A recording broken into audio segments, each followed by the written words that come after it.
La bonne info, c'est à la bonne heure sur GTV. Bonsoir à toutes et à tous. Merci de suivre l'actualité de ce vendredi 30 mai 2025, dont voici les titres. Grogne à Sen'Eau, le syndicat autonome des travailleurs du Sénégal exige un vote manuel pour le renouvellement du mandat des délégués du personnel. Ses membres doutent de la fiabilité du vote digital proposé par la direction générale. Ils se sont exprimés en conférence de presse ce vendredi. Élection du nouveau président de la BAD, le Premier ministre Ousmane Sonko à Abidjan encourage le candidat du Sénégal malheureux Amadou Hott. Il a par ailleurs rencontré Sidi Ould Tah, nouvellement élu, entretien à l'issue duquel ce dernier s'est exprimé à suivre dans cette édition. Le Sénégal veut se doter d'une stratégie nationale pour une meilleure gestion de la propriété intellectuelle dans le sport. C'est dans ce sens qu'une conférence inaugurale sur cette thématique a été tenue ce vendredi grâce à une initiative du ministère de la Jeunesse, des Sports et de la Culture en partenariat avec l'Organisation mondiale de la propriété intellectuelle. Le ministre du Sport, Madame Khadidjane Gaye, reviendra sur l'importance de cette initiative. Ce sera dans cette édition que nous allons développer juste après ceci.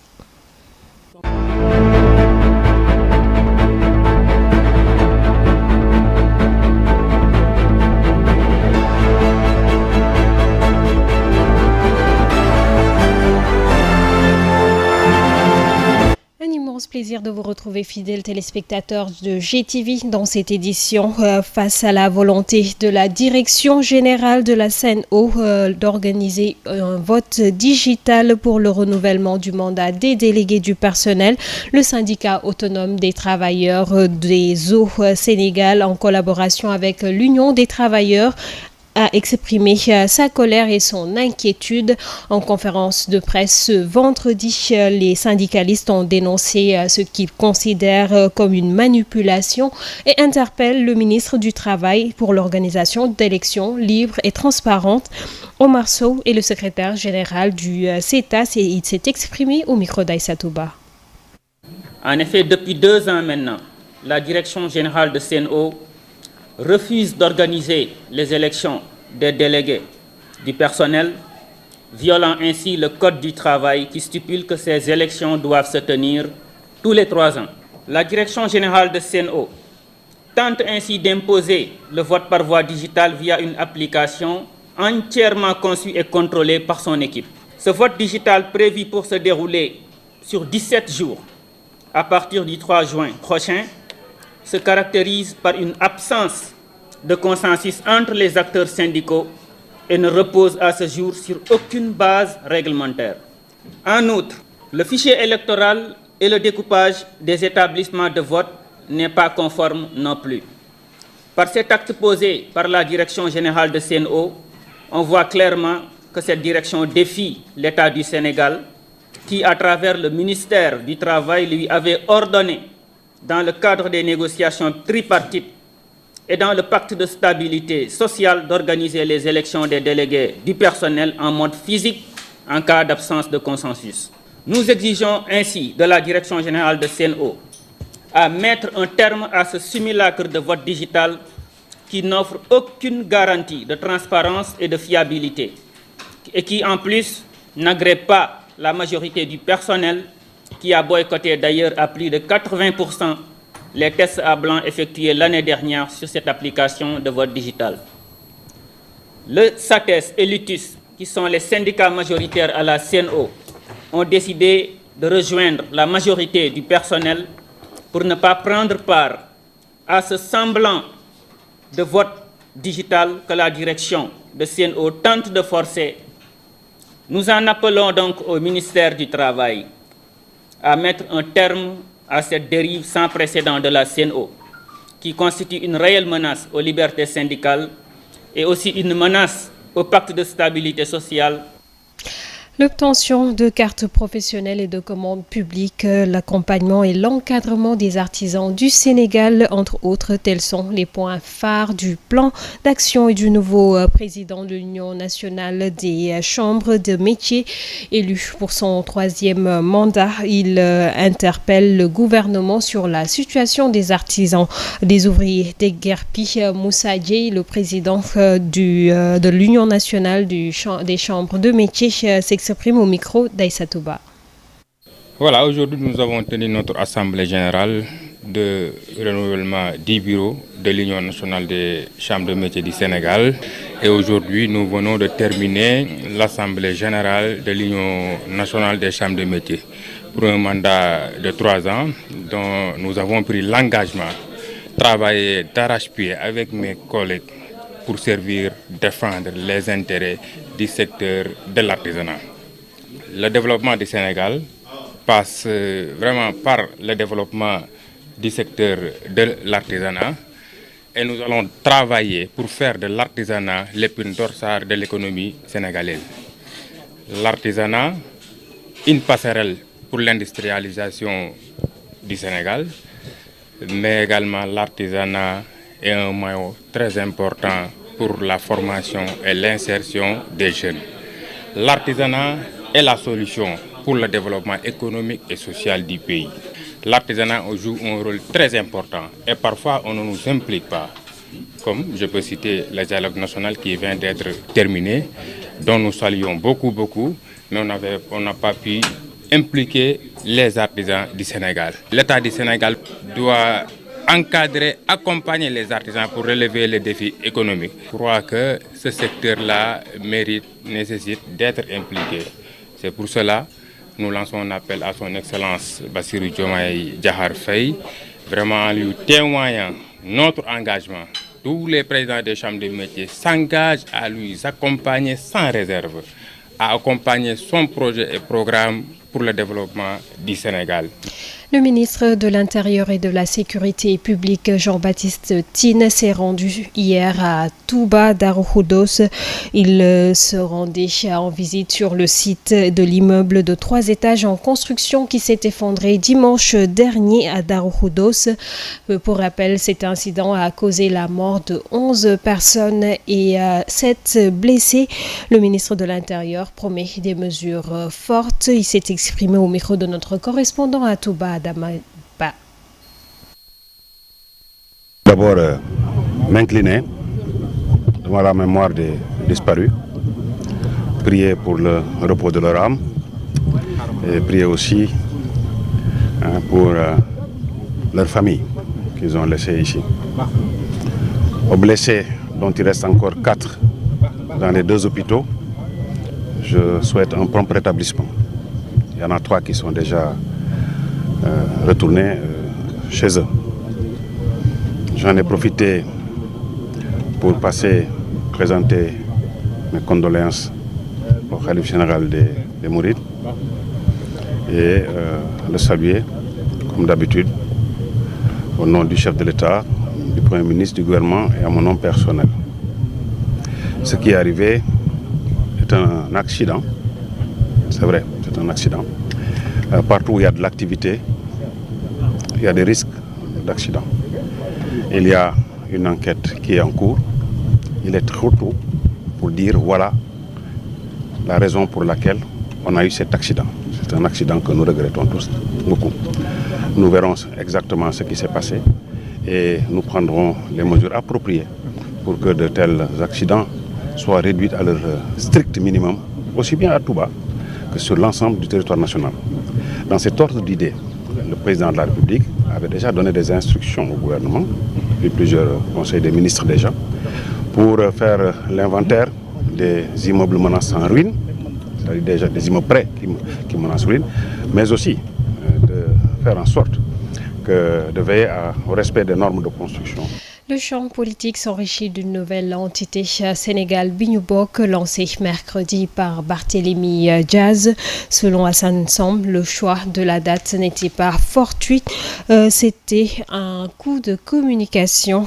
Toujours selon l'analyste politique, c'est l'occasion pour l'ancien maire de Dakar de se positionner comme leader de l'opposition, mais également pour la présidentielle à venir. Il est joint au téléphone par Mariam Salif Dia.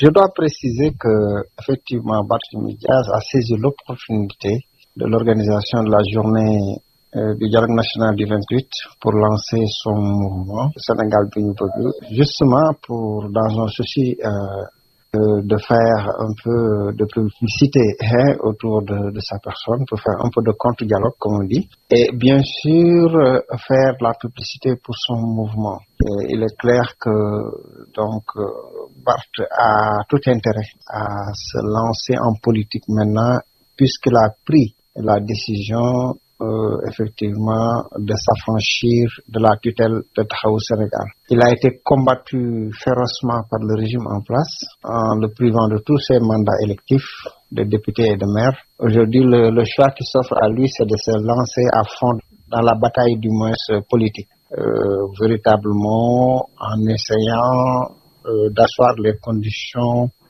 pour essayer d'occuper le leadership de l'opposition. Il en a le potentiel, même si par ailleurs son parti est quand même tout nouveau. C'est l'occasion ou jamais de se lancer et d'aller à la conquête des cœurs des Sénégalais, non seulement à Dakar, mais partout dans le pays. Et c'est pour ces raisons d'ailleurs qu'il a voulu ne pas gêner du tout Taxawu, parce qu'il n'a pas les mêmes caractère que Khalifa Sall, il n'en a pas les mêmes options, même s'ils ont les mêmes ambitions. À son arrivée à Abidjan, le Premier ministre du Sénégal, Ousmane Sonko, a rencontré à l'aéroport le candidat Amadou Hott à l'élection du nouveau président de la BAD. Monsieur le Premier ministre a encouragé vivement Amadou Hott et dans la soirée, il a rencontré ou plutôt accordé une audience au nouveau président élu, le Mauritanien Sidi Ould Tah, le nouveau président de la BAD, qui s'est d'ailleurs exprimé à l'issue de cet entretien. Nous vous proposons de le suivre. J'ai eu l'honneur d'être reçu par son Excellence, Monsieur le Premier ministre du Sénégal. C'était l'occasion pour moi de lui présenter ma vision pour la Banque africaine de développement pour les 5 prochaines années et aussi d'écouter les priorités du Sénégal et les orientations de son Excellence sur les grandes questions de développement économique en Afrique. Cette vision s'articule autour de 4 axes principaux, dont le premier, c'est d'augmenter de manière significative le volume de financement pour l'Afrique. Deuxièmement, réformer l'architecture africaine. Troisièmement, transformer notre démographie en un réel dividende. Et quatrièmement, bâtir des infrastructures résilientes et ajouter de la valeur à nos matières premières. Nous reparlons d'ailleurs de cette élection à la présidence de la BAD qui s'est tenue hier.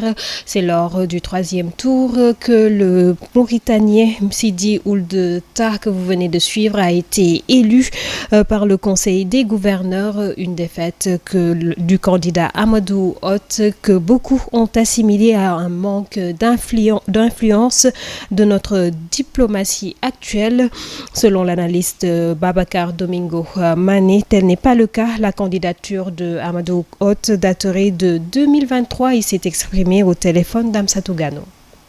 Je voudrais d'abord indiquer, avant de répondre à la question directement, indiquer que certains confrères ont présenté la défaite de Amadou Hott comme étant l'échec de la diplomatie sénégalaise. Pour moi, c'est un raccourci inacceptable. Dans tous les cas, je pense que la candidature de Amadou Hott, qui était dans le pipeline depuis 2023, l'ex-président de la République du Sénégal a eu à jouer sa partition en rencontrant certains de ses homologues, en battant campagne, n'est-ce pas, pour le candidat du Sénégal.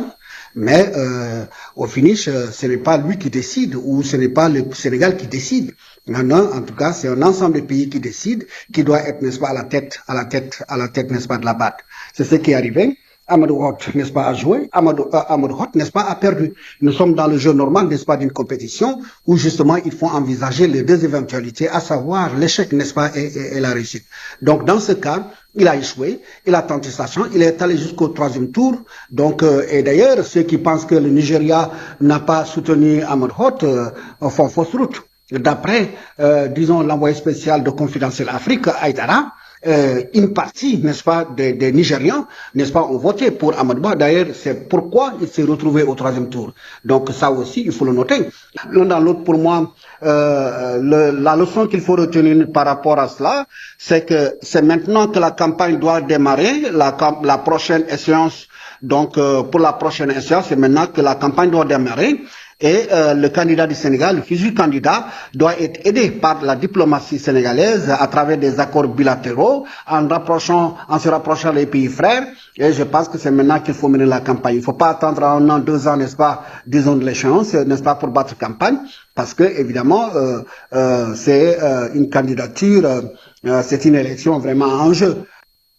Et puis en bref, au Nigeria, au moins 88 personnes sont mortes dans les récentes inondations qui ont touché le centre du pays, où les secouristes redoutent que le bilan des victimes s'alourdisse considérablement. Le nombre de morts est d'environ 88, a déclaré au journaliste Husseini Issa, responsable des opérations de l'Agence nationale de la gestion des urgences dans l'État du Niger.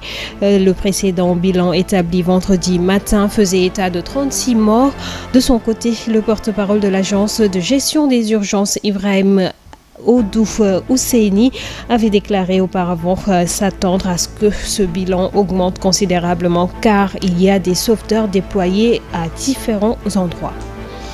Sport à présent, une conférence inaugurale s'est tenue ce vendredi 30 mai, organisée par le ministère de la Jeunesse, des Sports et de la Culture en partenariat avec l'Organisation mondiale de la propriété intellectuelle.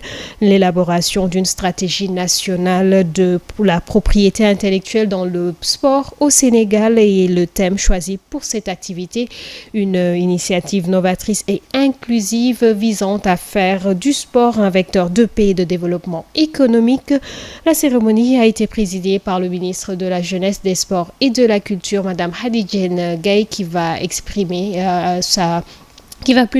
nous expliquer l'importance de cette initiative au micro de Ndelandjaye.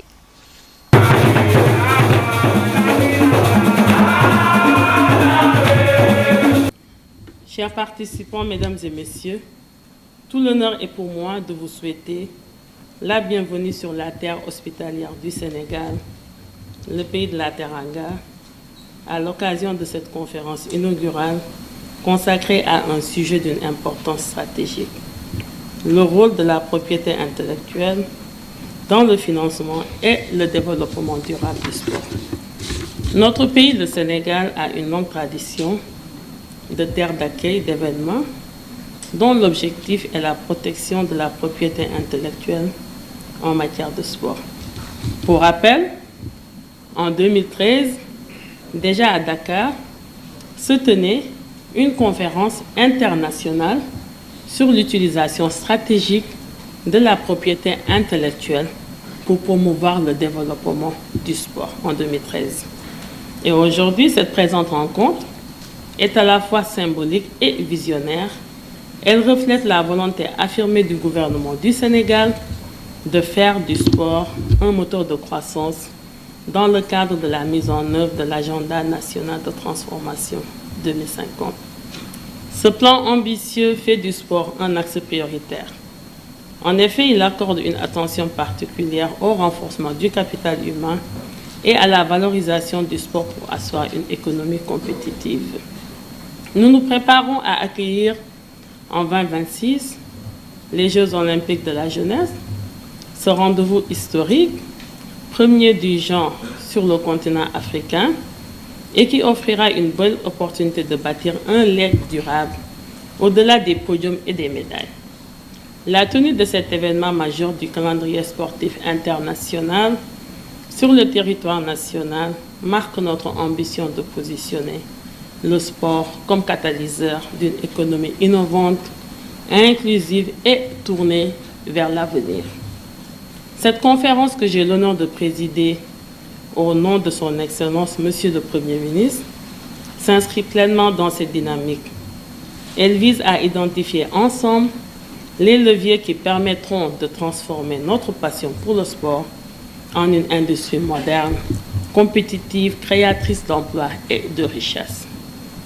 Et en bref, le tirage au sort de la Coupe UFOA A et B des moins de 20 ans a été effectué ce vendredi 30 mai au siège de l'UFOA B.